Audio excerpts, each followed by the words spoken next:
Hello guys, welcome to my channel. In this video I'm going to be sharing with you a great opportunity to immigrate into Canada. If you're thinking about traveling to Canada, whether to work or to study or to live in Canada, then this video is for you.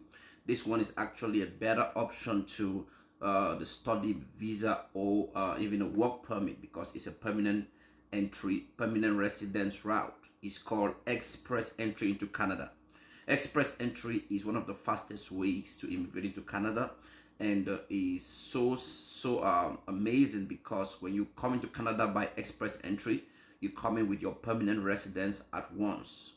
So it's a way through which Canadian government is able to give professionals with work experience an opportunity to come and work in Canada. So Canada is always looking for skills professionals to come and help boost the economy. So if you are a professional in any field, you can actually come and work in Canada through this express entry. It's a pool-based system, which means that you can go right after this video. After watching this video, you can go today and check your eligibility. There's a form called eligibility form that you can fill to see if you qualify for express entry. So once you fill that form, there are certain criteria that you have to follow. Those criteria give you points. So for example, I'm going to give you some of those points in this video. For example, education. For example, your language proficiency. If you have English language proficiency and you have French language proficiency, it's going to help to add your points. Your age is also a factor. Maybe some funds can be a factor. Your spouse education can be a factor. I'll give you all of those factors in this video. So stay put and watch this video to the end. It promises to bring you great value, because I'm going to be sharing all that you need to know to get started with express entry application. So the first step to applying for permanent residence or for applying for express entry is to go to the website. I'm going to put the link of that website in this video description. You can click that link and check your eligibility. Okay, there are certain criteria that can help you check your eligibility. You can either go through a questionnaire. There's a questionnaire that you can fill, which the link is going to be in the description of this video, to see if you meet the requirement. You can also just read a detailed requirement for a document to see all the different criteria that are listed or that you need to have to be able to qualify to apply for permanent residence. Okay, so permanent residence, actually there's a two-step process. So to submit your application, you have to go through that two-step process, and it's based on the following documents. So these are the documents you provide when you're trying to apply for permanent residence. You have to provide a result of your language test, especially those of us who are coming from non-English speaking nations. Okay, if you do like for example, I applied permanent residence myself while being in Canada, because I came in by study permit, by work permit under my wife's study permit. Then I have to apply for permanent residence through express entry, right? I had to go through this process that I'm going to be describing to you in this video. So you have to do a language test, and there are several tests out there. You can do IELTS, you can do TOEFL. TOEFL is one of them. You can do IELTS, which is the English exam. You can also, if you're in Canada, you can do CELP. I did CELP because already in Canada. So the more your score, the better your rating. So because it's express entry is all based on points, right? So when I did my CELP the first time, I had like a 9 on all the four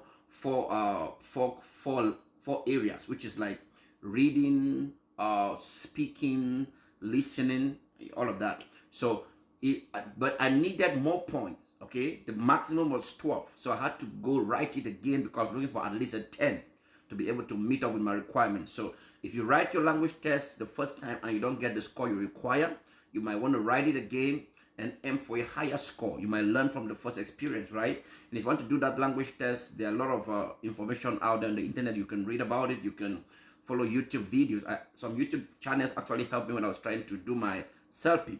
Whether you're doing CELP or you're doing IELTS or you're doing TOEFL, there are a lot of materials out there that can help you. Just register and then prepare for it.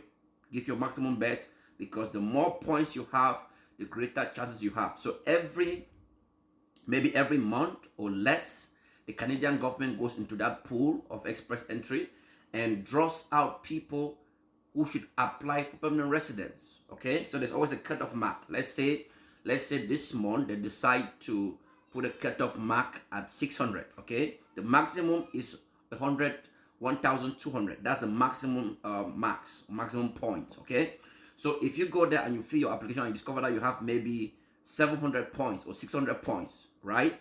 Then the Canadian government might decide to say, okay, next we're going to do a draw from, and we put a cutoff at 600. So everybody who is having 600 and above will receive an invitation later to apply for permanent residence in Canada. That's how it goes, okay? And every month is happening every month, and there's putting thousands and thousands of people and giving them the opportunity to apply to come and work in Canada.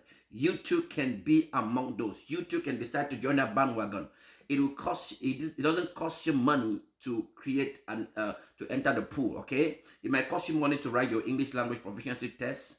It might cost you money to evaluate your document, because if you're coming from like out of North America, for example, like I'm from Cameroon, right? So I had to take my certificate, my bachelor's degree, and go through West to classify it to Canadian standard. Okay, it took a few months to get that done, but finally I got through it, right? So right now I'm in the pool, and I received my invitation to apply, and I applied already. So you too can do that. Okay, so you have to take your documents, get your educational credentials assessment.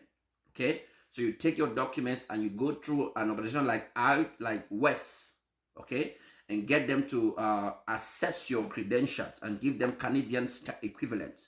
So you used to apply for your permanent residence. Then you need a passport, okay, or travel document to be able to apply for permanent residence. So you need 3 things are required, 3 documents.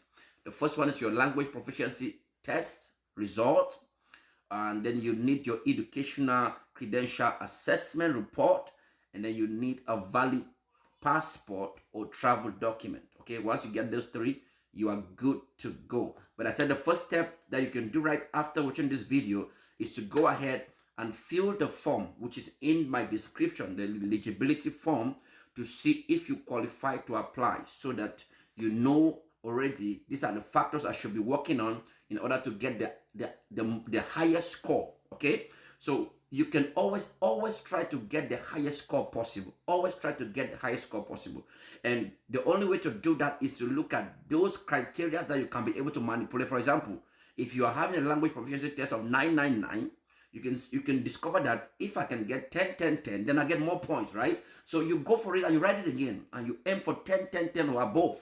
So those are things you can change. Okay, so an ideal candidate for express entry will be somebody who is about 30 years old, because age is another factor that gives you points. Okay, if you're at 30, you get the maximum point. When you start getting a little bit older, the points reduce a little bit, but you can manipulate other factors. Okay, your education is one other point. Okay, so you hold at least a bachelor's degree. Bachelor's degree should be what you're going for. If you want to go for express entry, you need like a bachelor's degree. Okay, be able to demonstrate high level of language proficiency, both French and English. So if you're only like an English speaker and you get the English speaking language proficiency exam, then you get points for that. But if you're able to also get French as a second language and do the proficiency exam, then you get more points. So you see, if you can speak 2 languages, you have a greater chance to immigrate into Canada through express entry. Okay, which is such a great opportunity, man. Great opportunity.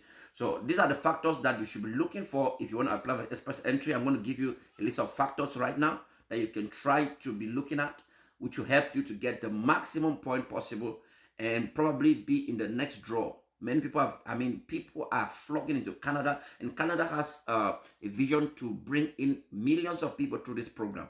They do draws every month. Every month they are doing these draws. So take this opportunity, go for it, look at what you can manipulate and change and improve, and get yourself, if you have that dream to come to Canada, why not? Try it. It might work for you, right? So we're talking about things like factors that you need to think about. Language proficiency. If you have English, is good enough. But if you have French, also is the more you have more languages like French and English, you have greater chances, okay? Bilingualism is an opportunity for you, French and English, because Canada is bilingual. English and French. English first because the greater part of Canada speaks English. But there's also a French-speaking part, right? But Canada is a bilingual nation, so you can use both languages. If you have that French and English, you have a greater chance, okay?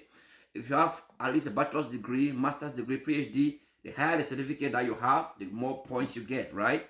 If you are in Canada already and you're working, that's another point, right? If you have working experience, that's another point. Work experience is another point, okay? If you have a family member in Canada, maybe a brother, a sister, an uncle, that gives you more points as well, okay?